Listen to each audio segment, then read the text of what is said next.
wabarakatuh. Halo semuanya, selamat datang di Podcast SMK 12 Jakarta.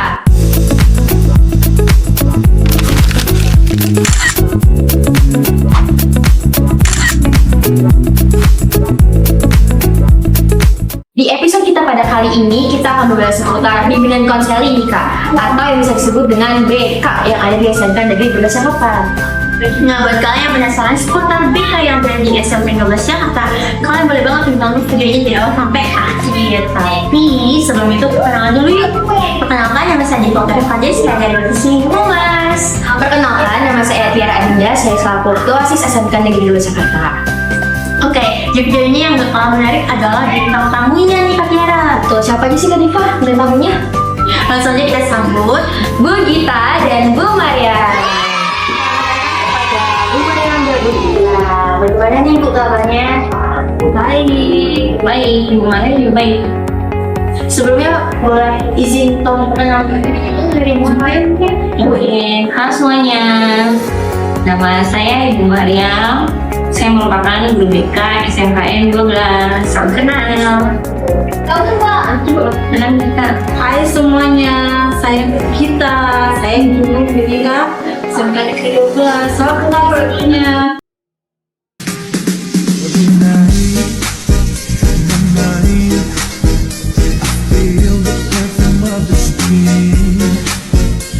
Sebelumnya kita udah buat question box di Instagram OSIS 12 dan kita udah pilihin pertanyaan-pertanyaan yang bakal dijawab langsung nih sama guru BK kita, yaitu Bu Gita dan Bu Maria. Langsung aja kita ke pertanyaan pertama. Bagaimana cara BK menangani konflik antara siswa dan guru?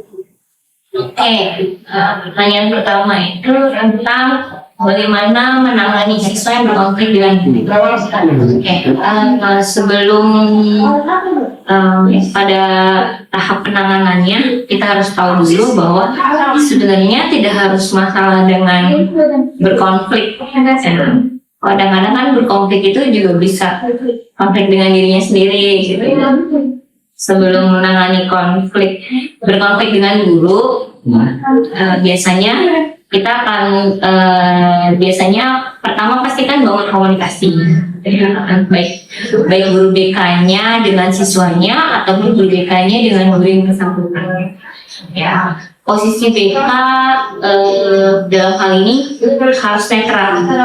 Ya, sekalipun saya sebagai guru, ya, guru yang berkonflik rekan kerja, tapi tetap posisi saya harus netral. Jadi tidak memihak baik itu dari guru maupun dari siswa. Nah, pasti yang pertama kan dilakukan adalah jalin komunikasi. Selama komunikasinya bisa dijalin, dicari tahu dulu apa penyebabnya, gitu kan, apa alasannya, dan itu saya cari informasi dari kedua belah pihak, gitu.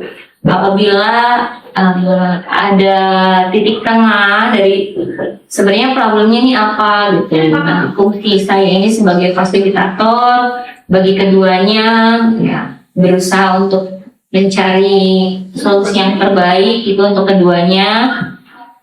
Nanti kalau misalkan momennya sudah pas, sudah berhasil diketahui permasalahannya apa, diketemukan kedua belah pihak, baru ada tahap penyelesaian.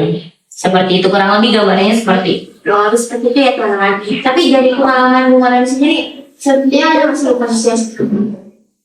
Oke, kalau dari pengalaman sendiri, kebetulan waktu itu pernah ya Ibu menangani gitu. Ada masalah komunikasi, biasanya masalah komunikasi ya.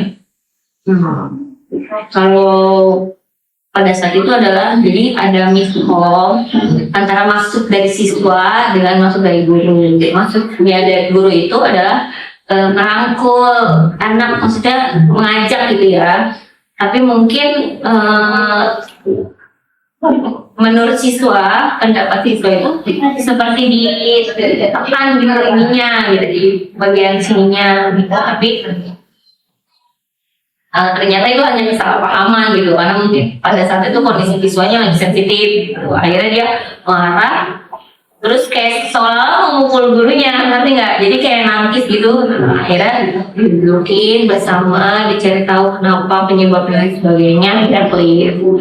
anaknya juga minta maaf ke guru yang bersangkutan gitu ya. Ya itu kan karakter baik ya, harus ditanamkan bahwa ini bukan masalah guru, bukan masalah siswa, tapi respect dan hormat kita sama orang yang lebih tua gitu. Berkonflik dengan siapapun, baik sama guru, sama teman, atau sama teman, kita kan harus konsep dasarnya adalah harus saling menyayangi gitu kan, saling mengasihi. Jadi kalau bisa diselesaikan secara baik-baik, kenapa harus dengan kekerasan atau dengan berkonflik seperti itu. Nah, kita lanjut ke pertanyaan kedua untuk Ibu Gita. Ibu, gimana sih Bu BK mengatasi siswa yang takut untuk berbicara tentang masalahnya?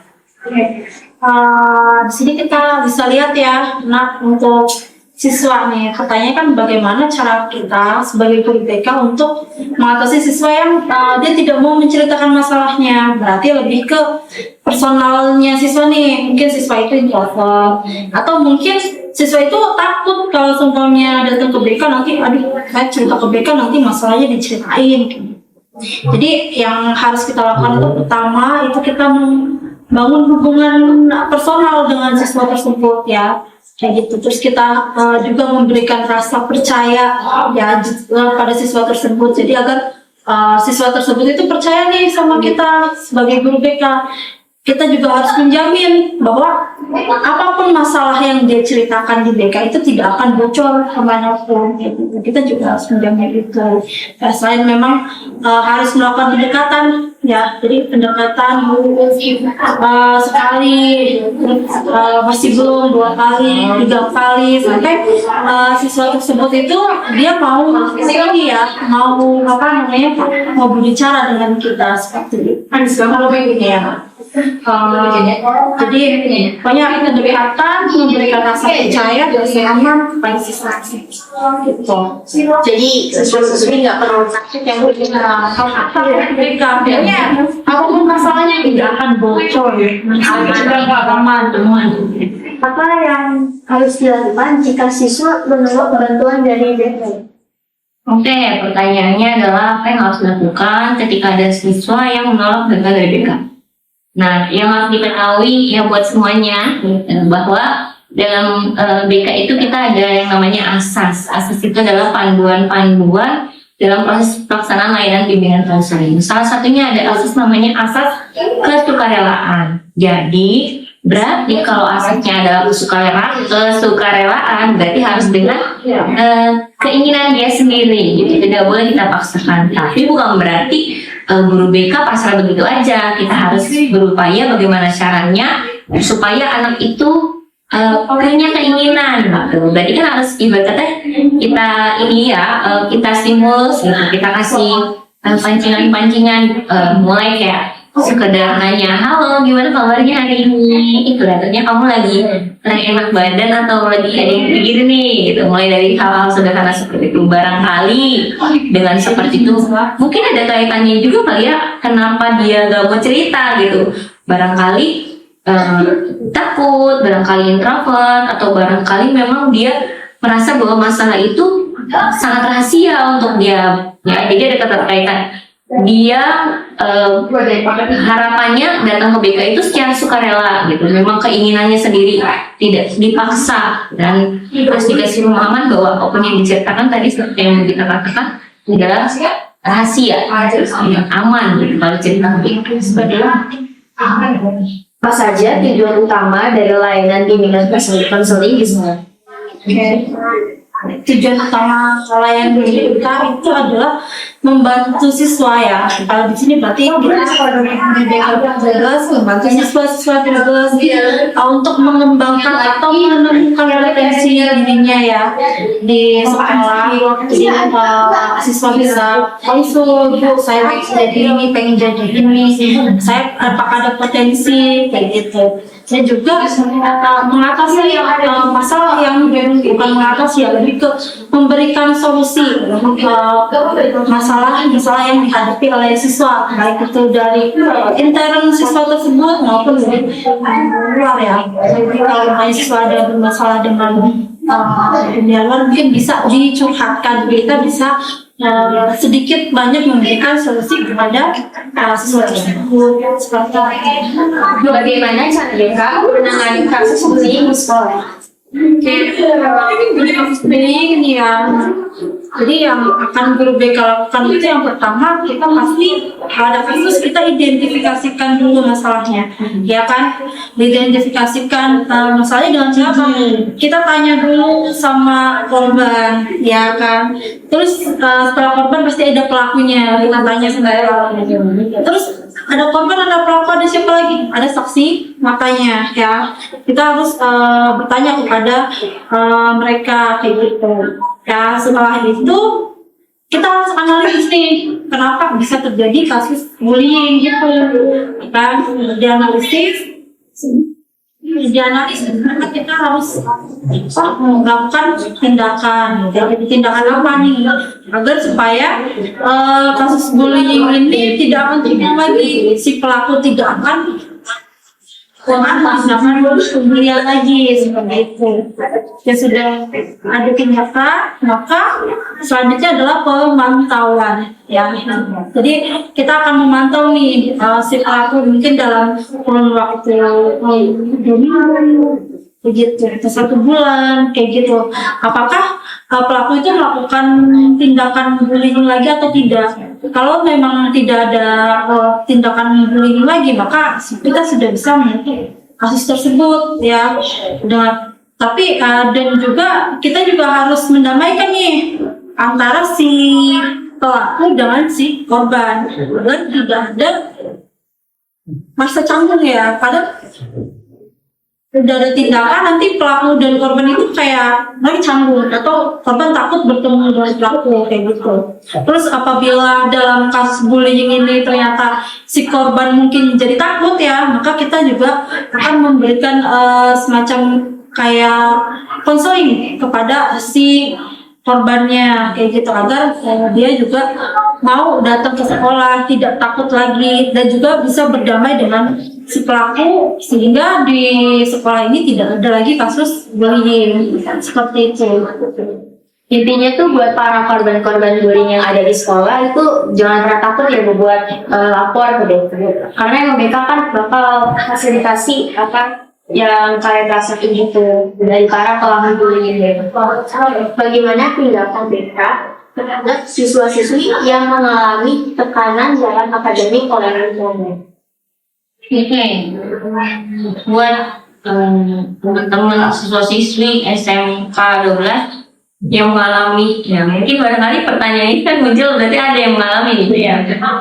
Pada dasarnya setiap orang tua itu pasti pengen yang terbaik untuk anaknya. Cuman mungkin bentuk respon ya dari anaknya atau mungkin stimulus yang diberikan orang tuanya yang terkesan menekan. Pada dasarnya mungkin semua orang tua itu pasti basicnya baik gitu. Pengen anaknya sukses, pengen anaknya berhasil dalam masa depannya, makanya membuka dari sekarang, dari proses pendidikan yang sedang dijalani, baik itu yang kelas 1, kelas 2, kelas 3, pasti masing-masing punya tekanan ya secara akademik, tuntutan lah gitu buat yang baru masuk, bagaimana caranya supaya bisa dapat ranking, yang udah masuk 11 bagaimana caranya mempertahankan, yang kelas 12 bagaimana caranya nanti begitu lulus, kalau memang orang tuanya berharap dia lanjut studi ke perguruan tinggi harus masuk PTN gitu dan lain sebagainya. Nah itu tadi balik lagi ya, kalau misalkan dia merasa bahwa dirinya memiliki tekanan secara akademik, balik lagi deh respon yang dihadapi oleh siswa tersebut tuh bagaimana gitu. Kalau dia menganggap bahwa apa yang orang tuanya sampaikan itu sebagai beban ya, sebagai tekanan, pasti responnya akan negatif ya. Mindset yang ada dalam pikirannya akan negatif ya. Aku dipaksa, aku kok kayaknya berat banget sih jadi aku gitu.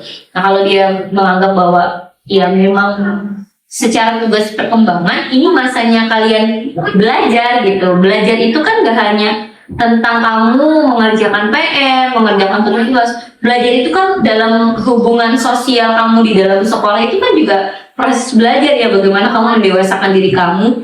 Jadi sebenarnya intinya proses sekolah itu adalah bagaimana kamu menyelesaikan masalah-masalah kehidupan kamu ya saat ini di sekolah yang nanti akan kamu terapkan ketika kamu terjun di masyarakat. Salah satunya mungkin dilalui dulu dengan harus belajar, kerjain tugas dan lain sebagainya dari guru, tekanan untuk dapat ranking dari orang tua, gitu. Semuanya kamu yang akan menuai.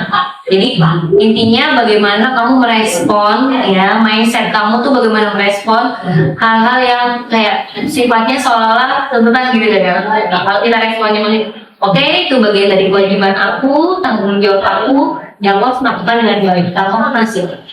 Dan yang paling penting komunikasi sama orang tua. Komunikasi lagi ya, komunikasi kayak sampaikan mam, aku tuh bisanya di mata pelajaran ini, kalau yang lain aku agak kurang. Boleh nggak kalau misalkan aku dapat tambahan belajar di luar, atau kamu boleh nggak aku belajar sama teman aku yang bisa gitu. Ya kan harusnya ada win-win solution gitu dalam setiap problem, baik itu akademik dan lain sebagainya yang dihadapi siswa-siswi SMK 12 gitu kalau menurut Bu Mariam. Jadi mereka tuh nggak harus perlu takut gitu ya Bu, kalau misalnya mereka nggak bisa ini ngomong aja. Iya betul, sampaikan ke orang tuanya ya. Jadi pertanyaan selanjutnya itu, hal apa saja yang harus dilakukan guru BK agar program BK berjalan secara efektif dan produktif? Oke, jadi aku sih yang guru BK lakukan agar program-program BK itu berjalan dengan efektif. Yang pertama itu kita harus menganalisis kebutuhan siswa. Jadi kebutuhan siswa itu harus kita analisis dengan cara apa? Kemarin di kelas itu kita ada tes diagnostik, diagnostik untuk analisis juga siswa. Lalu menganalisis juga nih situasi sekolahan. Jadi sekolahan kita itu situasinya seperti apa, lingkungannya seperti apa, kayak gitu. Terus setelah kita analisis nih Bu ini, maka itu membentuk rencana kerja atau disebutnya RPL. Rencana pelayanan BK. Itu rencana pelayanannya sudah ada, maka kita melaksanakan kegiatan yang ada di RPL tersebut. Lalu kegiatan RPL sudah berjalan, maka yang terakhir pasti harus ada evaluasi kayak gitu. Jadi kalau sudah jalan, ya insya apakah jalan dengan baik atau tidak, apakah ada kekurangan. Keren aja nggak kerasa ya. Bagaimana cara mengatasi kendala-kendala dalam mengimplementasikan BK? Oke, berarti kalau kita tadi sama ya, tadi bagaimana supaya efektif. Kalau Bu Mariam lebih ke kendala ya. Iya. Ya, jadi pada dasarnya kegiatan layanan bimbingan konseling itu ada 4 ya. Jadi ada 4 landasan ya. Ada 4 bidang pemberian layanan. Yang pertama bidang pribadi. Jadi problem-problem yang dihadapi itu adalah permasalahan pribadi siswa sesuai tugas perkembangannya. Nah, jadi setiap anak itu punya tugas perkembangan gitu. Nah, itu yang ketika tidak berjalan sebagaimana mestinya itu jadi masalah. Nah, itu bidang pribadi. Kalau bidang sosial berarti hubungannya dengan teman sebayanya, atau dengan guru di sekolah, atau dengan semua stakeholder yang ada di sekolah, atau dengan orang tuanya di rumah gitu, yang keluarga, juga seperti itu. Terus yang ketiga adalah masalah belajar, ya, pribadi sosial belajar. Nah, itu menyangkut yang akademik tadi ya. Jadi kalau problemnya tidak mengerjakan tugas, terus dia menunda-nunda pekerjaannya, terus nilai akademiknya tidak sesuai ekspektasinya dia gitu, dan lain sebagainya. Dan yang terakhir adalah bidang karir, yaitu bagaimana dia merencanakan karirnya. Kalau kita SMK berarti 3 ya Pak, bekerja, melanjutkan, atau wirausaha. Itu tujuan utama dari SMK. Bagaimana kita sebagai guru BK memfasilitasi mereka untuk mencapai itu. Ketika lulus berarti dia harus punya pilihan antara bekerja, melanjutkan, atau kuliah. Nah, untuk minimalisir permasalahannya ya yang terjadi dalam proses pemberian layanan BK itu, seperti yang sudah tadi Bu Gita sampaikan, supaya berjalan efektif. Tadi di kalimat yang terakhir adalah proses evaluasi. Benar banget. Jadi supaya kita menghindari permasalahan itu tidak berjalan dengan lancar segala kegiatan layanan BK. Di akhir kita harus sering-sering melakukan evaluasi. Ini udah efektif belum ya? Apa yang perlu kami perbaiki perihal kinerja kami sebagai guru BK, dan itu kita siap menerima masukan bagi seluruh warga SMK Negeri 12 Jakarta, baik dari siswanya, dari guru sesama rekan kerja, ataupun dari para unsur atasan kami ya, untuk memperbaiki supaya BK 12 lebih bagus lagi dan lebih maju lagi, lebih jaya, dan bisa mengcover apa yang jadi kebutuhan siswa di sekolah ini. Seperti itu. Sangat terbuka banget ya. Iya dong, harus welcome. BK itu sahabat siswa. BK juga jangan dianggap yang seram gitu ya. Banyak yang bilang kayak, ih mas BK serem banget. Takut ya, BK itu bawa masalah gitu. Kadang kalau anak-anak ngejokes gitu ya, Iya. bawa masalah. Padahal enggak. Kamu pintar, kamu punya masalah, tidak punya masalah, boleh main ke ruang BK. Karena ruang BK itu, dari ruang BK kamu bisa dapat informasi, kamu bisa yang tadinya nggak mau cerita tiba-tiba malah jadi curhat gitu ya, malah betah dan nyaman gitu. Silakan aja main ke ruang BK ya. Jadi jangan usah khawatir, tadi kita punya asas-asas yang akan kita jaga sebagai landasan kita untuk bekerja, pedoman kita untuk bekerja. Salah satunya adalah kerahasiaan. Jadi insya Allah apapun yang kalian ceritakan di ruangan ini akan keep, kecuali dapat izin gitu ya untuk beritahu dengan catatan untuk membantu supaya permasalahan itu jadi selesai gitu. Untuk pertanyaan paling terakhir banget nih untuk Bu Gita, kendala apa saja yang dihadapi guru bimbingan dan konseling dalam melaksanakan layanan konsultasi terhadap masalah pribadi siswa di sekolah? Ini untuk pertanyaan terakhir ya, Nak ya. Jadi kendala kami sebagai guru BK nih, yang pertama dari siswa. Jadi kurangnya siswa itu terbuka kepada kita sebagai guru. Selain guru kan siswa biasanya curhat ke wali kelas ya kan. Nah kepada wali kelas juga siswa itu kurang terbuka. Jadi kita itu untuk dia punya kendala apa di sekolah itu sulit ya. Terus lagi tadi seperti Bu Maria bilang, kurang komunikasi ya, kurang komunikasi antar siswa ataupun dengan wali kelas kayak gitu, ataupun siswa BK seperti itu. Selanjutnya adalah kurangnya kerjasama antara kita guru BK ya, jadi dengan orang tua murid gitu. Jadi orang tua murid ada yang mungkin kurang komunikasi juga dengan kita mengenai anaknya kayak gitu.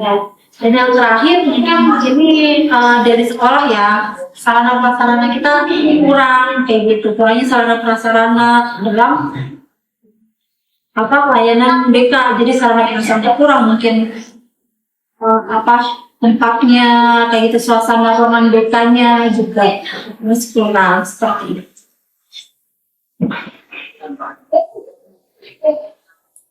Sebelum kita tutup nih, kira-kira ada pesan nggak dari pesan? Kira-kira ada pesan nggak nih dari Ibu Gita dengan Mariam buat motivasi lagi nih buat siswa-siswa sebenarnya? Siapa dulu? Dari Mariam dulu? Boleh. Oke, buat siswa-siswi SMK Negeri 12 Jakarta, yang paling penting satu, kalau misalkan kalian punya masalah dalam hidup kalian, ngobrol, cerita, jangan dipendam sendiri. Karena ibarat kata fenomena gunung es ya, kamu pendam.